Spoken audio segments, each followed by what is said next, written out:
Balima Anyakuma, très urgent. Balima bien dimanche 23 novembre 2025. Balima Jatike wale mogo ye ko ba fla de ke Bamako ere konana. Menanda do labi. Petinindo bora ako uga jatike wale mogo ka petinindo bora ago kuta asimito kunto la kunu asimi soro kuba kungolo teke. Information flarambe abodo. Malion jatike wale mogo ye échec do de ke Assimi Goïta ere ka palais de aya tonga doni yele quoi jatike wale mogo nunu tero kuma fe ka tentative d'infiltration de ke palais ere woro kam yaro kuluba kofela na tuko nanumbe yani ga ele sanfela woro la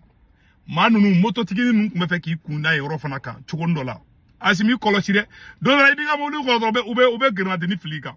o tentative kara o amanya kani o tentative kera enlèvement do kumbe fe ka keme o kera échec yi o kera durant la semaine mun temena koro konana nyenga aradaru blaka enquête kaka effectivement kara mo kelembe ka dugu Malion jatike wale mo kumbe fe ka Assimi Goïta mine palais de kono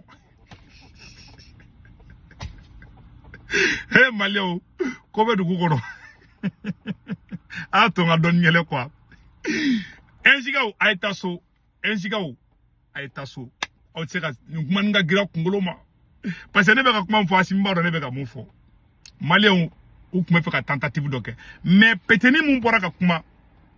koni Assimi Goïta ma sharia siki koni Assimi soro kuba faga Malion mena peteni ra kuma kankala peteni be ka je jume de ke yara bebe peteni do ale le bora folo ko ni Abdou Niang soro kuba Abdou Niang faga ni peteni ni Bamako kadi Bamako kadi ne flet angoy ninte Mauritanie ninte Algérie ni Malien dere de Bamako kadi ne flet kata marfata kare ga jamana kele afle na photo fleni ni Bamako kadi Al Bashir ni Bamako kadi ndi abo kalama ni ne flet ka marfata ko gara ni sharia Mali kono kata fara bina jara nununga yara bina jara fana Bamako gara abo kalama katikari bina jara ma fabe Bamako ayere ka démission ne be ka marfata en contrôle labi mena tla kan dado phénomène na aw na nga janga ni vidéo la je folo Assimi Goïta ni anga avertissement la bañ Assimi Goïta ni anga avertissement la bañ ibe couronner sharia si Goïta si anto club bidu ani ga yoro je club bidu fudron yere nyabala kay ni ngen je club bidu ibe couronner sharia si Goïta si ay woni ma si gini ngana tegala Abigrada mimi fiye couronner sharia si bina jere ci la sayima ci bo strafe ne bo ni fa ci bo strafe ka couronner sharia si fa bi nege wo wolo ci sele na mu da dungu da midu dona am dona shenduli kabo okay ne ngala de kan kadi ema kam e ka fi kumule mbulu ma hakke bila voilà petri be judgment la ay kuma do fo kando na kabo Mali abo korodo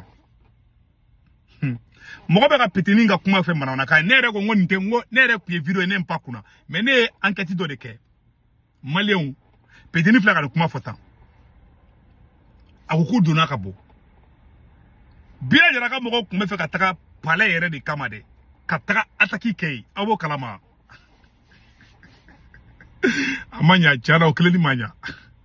okeleli manya mo utafo balite la dien kono nu ya fodoro Malion ba foko Bamako be sécurité la Mali Assimi Goïta dogo ba ko bobara la sumuni ka dogo billahi ka dogo ha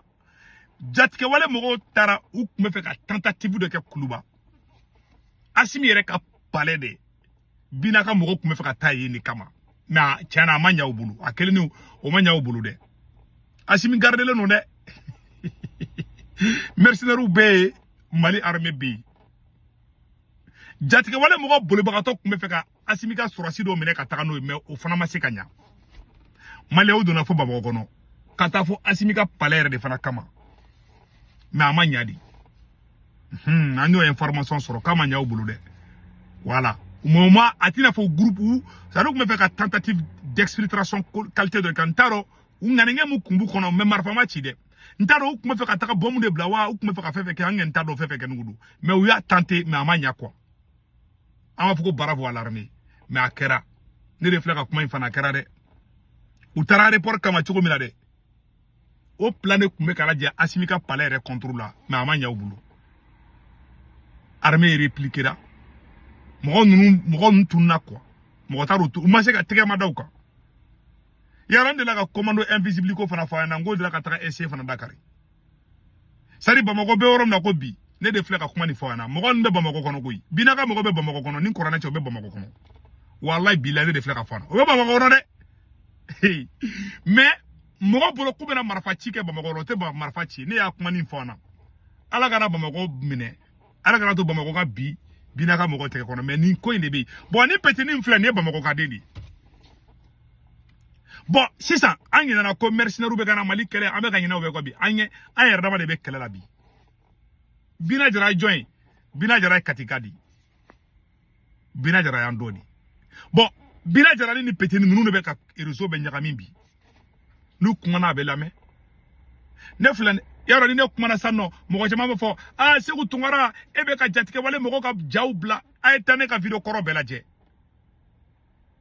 ne Segu Tunkara de bɔra ni jatigɛ wale mɔgɔ ka vocal ani français ka surasi dɔ ka vocal Mali bɛɛ ne de bɔra n'a ye ne fura dama ni mɔgɔ kumana ne b'a bila kati attaquera dɔ min na o ka sɔrɔ kati attaquera a ma mɛn ne taara Mali la kati attaqueli mun kɛra ma mɛn 2022 wa antɔrɔ 2000 kɔmɛ o ma mɛn ne taara Mali la ne Segu Tunkara n to Mali yɛrɛ kɔnɔ ka tero ka vocal yɛrɛ je ngo u ko bɛ taa bomu ni fɛnw don Bamako yɔrɔw la ne Segu Tunkara y'a je ka tila ka fɔ ngo mɔgɔ ko akunu to yɛrɛ la vidéo kɔrɔ bi ne ka vidéo kɛ cogo ma changer de faut ko ngo yɔrɔ fɔ mɔgɔ ko faamu comme n tɛ Assimi ko de la sisan parce que ni mɔgɔ mande a bɛ défaut sugu bɛ ɲini la Segu bɛ to ka mɔgɔ ninnu ka promotion kɛ ne tɛ maa si ka promotion kɛ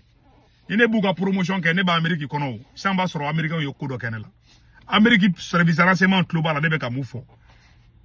ni mɔgɔ ni mɔgɔ ninnu bɛ ɲɔgɔn fɛ u b'a dɔn donc o yɔrɔ de don k'a fɔ n ɲɛna ne Segu Tunkara hali sini hali i y'a da ka vocal kɔrɔ dɔw bɛ yen ne kun b'o je o ka sɔrɔ hali Assimi ma kɛ président ye ne fura dama ne bɛ ninnu ka fɛnw yira mɔgɔw la ko kura tɛ ko kɔrɔ de don awa n t'a dabila fana n'o ma bɛ mɔgɔ ma kana n ka vidéo lajɛ petini bɔra ka kuma n ye petini kuma ka kala kun jumɛn na an yɛrɛ ka denw de bɛ ka marifa ta an contrôle la bi an kan ka mun de kɛ bi parce que an diviselen don Bamako ka denw woloden mɔdenw de caman talen bɛ ka marifa ta ka Mali yɛrɛ kɛlɛli daminɛ bi bon nin fɛn filɛ o bɛɛ somɔgɔ bɛ Bamako fana bon n'i ko k'i bɛ se ninnu somɔgɔ ma ta bɛ kɛ guerre civile ye parce que u somɔgɔ i bɛ taa sɔrɔ a man di somɔgɔ yɛrɛ dɔw ye yɛrɛ